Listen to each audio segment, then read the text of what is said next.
In 1968, the Beatles were in India. America was wrapped in a blanket of rage. Students at universities were wrecking parked cars, smashing windows. The war in Vietnam was sending the country into a deep depression. The cities were in flames, the bludgeons were coming down. Hard-hat union guys were beating kids with baseball bats. The fictitious Don Juan, the mysterious medicine man from Mexico, had become a new consciousness craze, had brought in a new level of awareness or life force and was wielding it like a machete. Acid tests were in full swing. Acid was giving people the right attitude. The new worldview was changing society and everything was moving fast, lickety-split. If you saw the news, you'd think that the whole nation was on fire. It seemed like every day there was a whole new riot in another city, everything on the edge of danger and change. The jungles of America being cleared away. Things that had used to be in traditional black and white were now exploding in full sunny color. I had been in a motorcycle accident and I'd been hurt, but I recovered. Truth was, I wanted to get out of the rat race. Having children changed my life and segregated me from just about everybody and everything that was going on.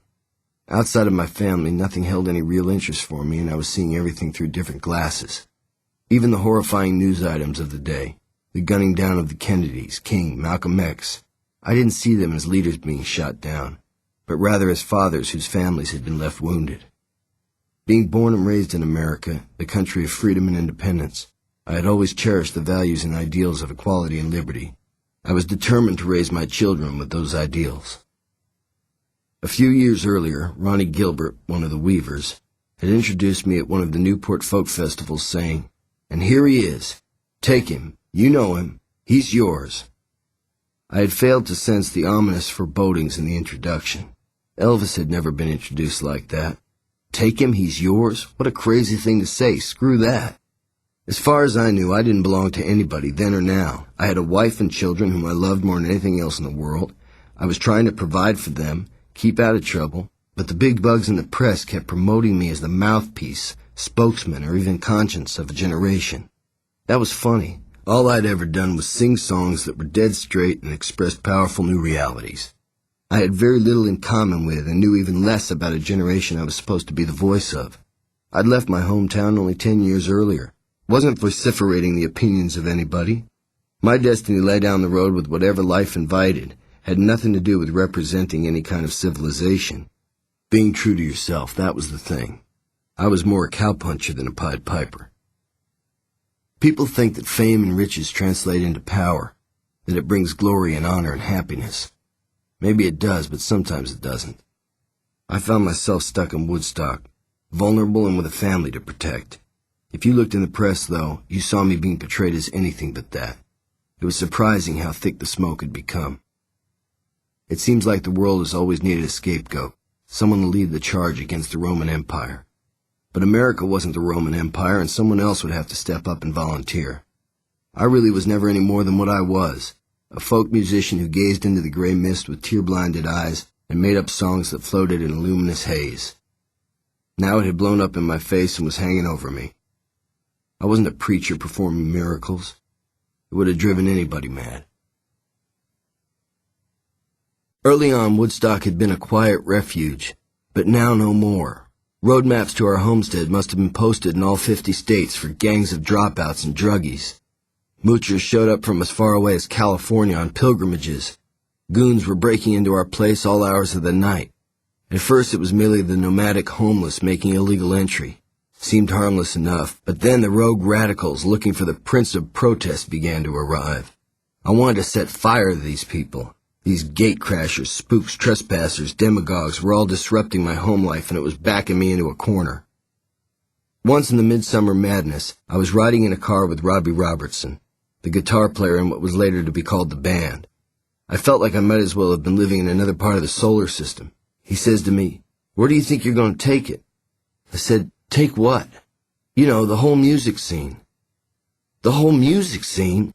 The car window was rolled down about an inch. I rolled it down the rest of the way, felt a gust of wind blow into my face, and waited for what he said to die away. It was like dealing with a conspiracy. No place was far enough away. I don't know what everybody else was fantasizing about, but what I was fantasizing about was a 9-to-5 existence, a house on a tree-lined block with a white picket fence, Pink roses in the backyard, that would have been nice. That was my deepest dream.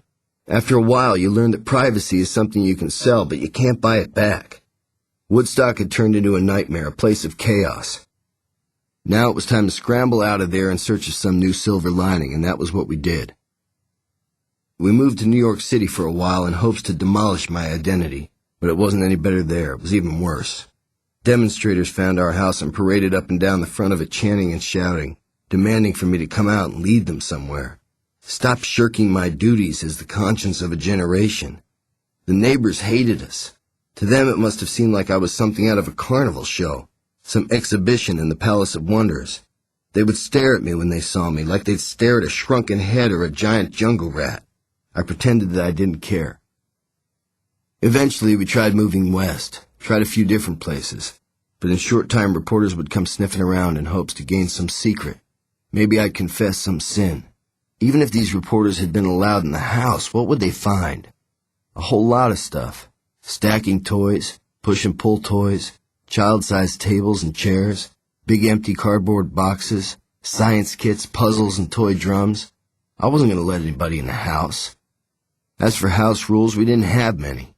If the kids wanted to play basketball in the kitchen, they played basketball in the kitchen. If they got into pots and pans, we put all the pots and pans on the floor. My house was chaotic inside as well as out. Joan Baez recorded a protest song about me that was getting big play, challenging me to get with it, come out and take charge, lead the masses, be an advocate, lead the crusade. The song called out to me from the radio like a public service announcement. The press never let up. Reporters would shoot questions at me, and I would tell them repeatedly that I was not a spokesman for anything or anybody, and I was only a musician. My wife, when she married me, had no idea of what she was getting into. Me neither, actually, and now we were in a no-win situation.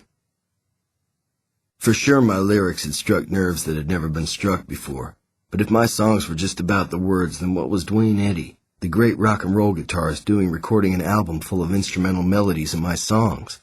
Musicians have always known that my songs are about more than just words, but most people are not musicians.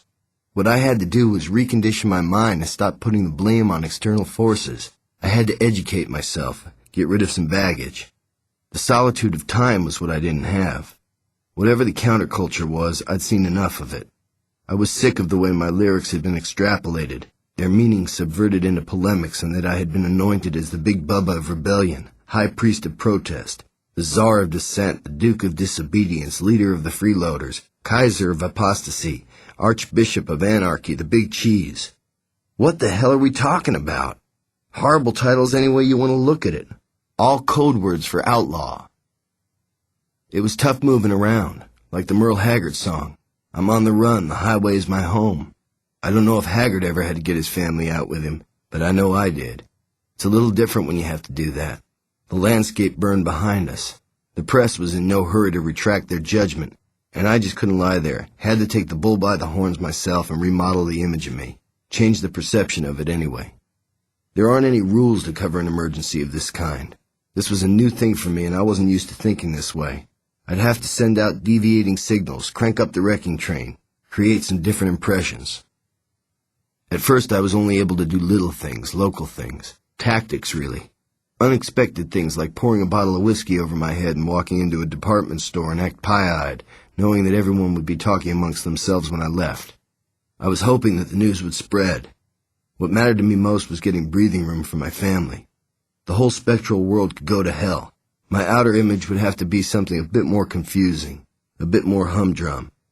It's hard to live like this. It takes all your effort. The first thing that has to go is any form of artistic self-expression that's dear to you. Art is unimportant next to life, and you have no choice. I had no hunger for it anymore anyway. Creativity has much to do with experience, observation, and imagination, and if any one of those key elements is missing, it doesn't work. It was impossible now for me to observe anything without being observed. In Woodstock, I'd be out in the yard and a car would come rolling up. Some guy would jump out of the passenger side, point in my direction and walk away, and a bunch of sightseers would then come down the hill. My house was being battered, ravens constantly croaking ill omens at our door. What kind of alchemy, I wondered, could create a perfume that would make a reaction to a person lukewarm, indifferent, apathetic? I wanted to get some. I had never intended to be on the road of heavy consequences, and I didn't like it. I wasn't the toastmaster of any generation, and that notion needed to be pulled up by its roots. Liberty for myself and my loved ones had to be secured. I had no time to kill, and I didn't like what was being thrown at me. This main meal of garbage had to be mixed up with some butter and mushrooms, and I'd have to go to great lengths to do it. You gotta start somewhere. I went to Jerusalem, got myself photographed at the Western Wall wearing a skull cap. The image was transmitted worldwide instantly, and quickly all the great rags changed me overnight into a Zionist. This helped a little. Coming back, I quickly recorded what appeared to be a country western record and made sure it sounded pretty bridled and housebroken. The music press didn't know what to make of it. I used a different voice, too. People scratched their heads. I started a rumor with my record company that I would be quitting music and going to college, the Rhode Island School of Design. Stories were printed about me trying to find myself, that I was on some eternal search, that I was suffering some kind of internal torment. It all sounded good to me. I released one album, a double one, where I just threw everything I could think of at the wall, and whatever stuck, released it, and then went back and scooped up everything that didn't stick and released that too. I missed out on Woodstock, just wasn't there. Altamont, Sympathy for the Devil, missed that too. Eventually I would even record an entire album based on Chekhov short stories. Critics thought it was autobiographical. That was fine. I played a part in a movie, wore cowboy duds, and galloped down the road. Not much required there, I guess I was naive. The novelist Herman Melville's work went largely unnoticed after Moby Dick. Critics thought that he crossed the literary line and recommended burning Moby Dick. By the time of his death, he was largely forgotten. I had assumed that when critics dismissed my work, the same thing would happen to me, that the public would forget about me. How mad is that?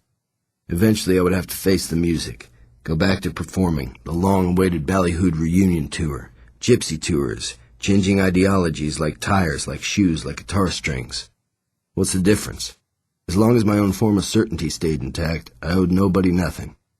I wasn't going to go deeper into the darkness for anybody. I was already living in the darkness. My family was my light, and I was going to protect that light at all cost. That was where my dedication was, first, last, and everything in between. What did I owe the rest of the world? Nothing. Not a damn thing. The press? I figured you'd lie to it. For the public eye, I went into the bucolic and mundane as far as possible. In my real life, I got to do the things that I loved best, and that was all that mattered. The Little League games, birthday parties, taking my kids to school, camping trips, boating, rafting, canoeing, fishing. I was living on record royalties. In reality, I was imperceptible, my image, that is. Sometime in the past, I had written and performed songs that were most original and most influential, and I didn't know if I ever would again, and I didn't care.